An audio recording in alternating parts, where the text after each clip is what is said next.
শৃঙ্খলা বাহিনী আমাদের কি প্রোটেকশন দেবে? তাদের নিজেদের নিয়ন্ত্রণ নাই। ছাত্ররা ঘোষণা দিয়ে এক কলেজ আরেক কলেজের সাথে মারামারি করতে যায়, আইন শৃঙ্খলা বাহিনী কি ঘুমায়?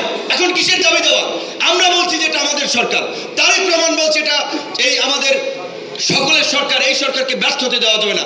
জামাতের আমির বলছেন, সাংবাদিকরা বলছেন, আমরা তো সবাই বলছি। তাহলে কেন এই সরকারের প্রতি আমরা আস্থা রাখতে পারবো না? অবশ্যই সরকার কিছু কাজ করেছে যেটা অনাস্থার জন্ম দিয়েছে, সেগুলো আর বলতে চাই না। সরকারকে এটুকু বলতে চাই যে আপনারা অংশীজনদের সাথে আলাপ আলোচনা করে উত্তরণের পথ খুঁজুন। জাতীয় সরকার, জাতীয় ঐক্য ছাড়া এই পরিস্থিতির মোকাবেলা করা সম্ভব নয়। 6 মাসের মধ্যে একটা ইলেকশন দিয়ে একটা নির্বাচিত সরকার আসলেই এই পরিস্থিতি ট্যাকেল দিতে পারবে না।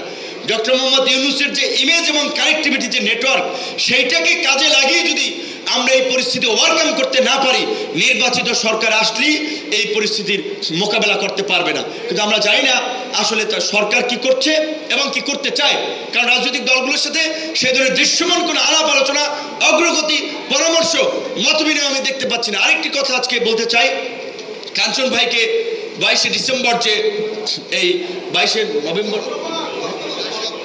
অক্টোবর যে নিরাপদ সড়ক দিবস পালন করে, তাকে এবার দাওয়াত দেয়, কারণ সে নাকি আওয়ামী লীগের দোসর। ইলিয়াস কাঞ্চনের মতো মানুষরা যদি আওয়ামী লীগ করে, এটা ভালো, তাহলে তো দেশের এই পরিস্থিতি তৈরি হতো না। আওয়ামী লীগ একটা দেশদ্রোহী দল, স্বাধীনতা সার্বভৌমত্ব বিরোধী ভারতের লেজুর ভিত্তিক দলে পরিণত হতে পারতো না যদি তাদের মতো ব্যক্তিরা আওয়ামী লীগে থাকতো। আজকে আমরা বলছি, হ্যাঁ, এই দেশে 1.5 কোটি মানুষ আওয়ামী লীগের সমর্থক আছে। তো এই যারা সাধারণ সমর্থক, তারা তো অন্যায়, লুটপাট, দুর্নীতি, দুঃশাসন কায়েম করে নাই, জনগণের অত্যাচার নির্যাতন করে নাই। যারা করেছে তাদের বিচার হবে। এবং আওয়ামী লীগ যেহেতু রাজনৈতিক দলগতভাবে সিদ্ধান্ত নিয়ে এই ছাত্র জনতার আন্দোলনে গণহত্যা চালিয়েছে, গত 15 বছরে ফ্যাসিবাদ কায়েম করেছে, দল হিসেবে আওয়ামী লীগকে নিষিদ্ধ করতে হবে। কেন সরকার করছেন না? এটিকে ট্রাপ জিয়ে রাখা হচ্ছে। আজকে যদি শেখ হাসিনাকে দেশে ফিরিয়ে এনে বিচারের উদ্যোগ নেওয়া হয় এবং আওয়ামী লীগকে নিষিদ্ধ করা হয়, 50% সমস্যার অটোমেটিক সমাধান হয়ে যাবে এই অস্থিরতা। সেই ফাঁসিতে ঝুলানোর ব্যবস্থা করতে হবে এই গণহত্যাকারী হাসিনাকে, এবং তার দলকে নিষিদ্ধ করতে হবে।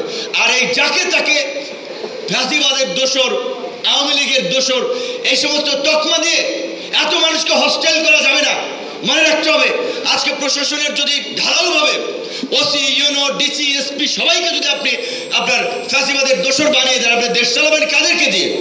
যারা একেবারেই গুরুতর অপরাধ করেছে, দলবাজি করেছে, তাদেরকে চিহ্নিত করুন, তাদেরকে চাকরিচ্যুত করুন, তাদের বিরুদ্ধে ব্যবস্থা নিন। ছোট্ট একটা দেশ, এত ঘনবসতিপূর্ণ দেশ, মাসুদ ভাই যেটা বলেছেন, এখন আমরা যারা এই গণতন্ত্রের পক্ষের শক্তি, ফ্যাসিবাদ বিরোধী শক্তি, এদেরকে হত্যা করার জন্য এখন মিশন নিয়েছে গাড়ি চাপা দেওয়ার, রোড অ্যাক্সিডেন্ট করানোর কাজে। আমি জানি না আইন শৃঙ্খলা বাহিনী আমাদের কি প্রোটেকশন দেবে, তাদের নিজেদের নিয়ন্ত্রণ নাই। ছাত্ররা ঘোষণা দিয়ে এক কলেজ আরেক কলেজের সাথে মারামারি করতে যায়, আইন শৃঙ্খলা বাহিনী কি ঘুমায়? বলছে যে আমরা অ্যাকশনে যাই নাই, হতাহতের সংখ্যা বাড়াতে পারবে। তাহলে অ্যাকশনে না গিয়ে আপনি কি হতাহতের সংখ্যা কমাতে পেরেছেন? এই পরিস্থিতি কেন তৈরি হলো? আপনারা কেন নিয়ন্ত্রণ করতে পারছেন না? এটা কি আপনার ওষুধ আবিষ্কারের মতো আপনি গিনিপিগের মতো প্রয়োগ করে দেখবেন যে এটা কাজ করতেছে কি করতেছে না? রাষ্ট্র পরিচালনা তো এই ছেলেখেলা না, রাষ্ট্র পরিচালনা এক্সপেরিমেন্ট না। রাষ্ট্র একটা রাজনৈতিক প্রতিষ্ঠান, রাষ্ট্র পরিচালনায় রাজনীতিবিদদের দরকার। শুধুমাত্র সুশীল ব্যক্তিদের দিয়ে উপদেষ্টা পরিষদ গঠন করে এই পরিস্থিতিতে দেশকে সামাল দিতে পারবেন না।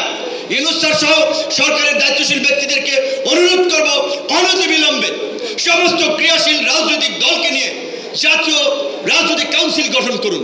সব দলের কাছ থেকে প্রতিনিধি নিয়ে এই আপনার 21 সদস্য বিশিষ্ট উপদেষ্টা প্রেসিডেন্টের 50 সদস্য বিশিষ্ট করুন। সমস্যা কি? সমস্যা নাই তো।